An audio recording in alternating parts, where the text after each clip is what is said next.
Yan, guys, check nyo tong desktop fan. Desktop fan ba to o fan para sa mga puppies, mga babies natin yan, from Modofo. Yan, nagagalit na siya kasi kinuha ko eh.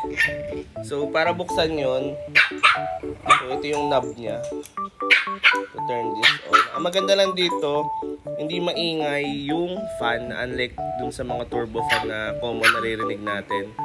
Yan, 38%, may battery percentage na. Rechargeable siya via USB-C. Pwede rin siyang isabit sa mga parang wall clock na mount yan. So, bigay na natin sa kanya yung fan niya. Kanina pa siya nagagalit eh. Yan o. Makikita nyo guys. Yan. Diyan siya natambay. Oo na, ayan na.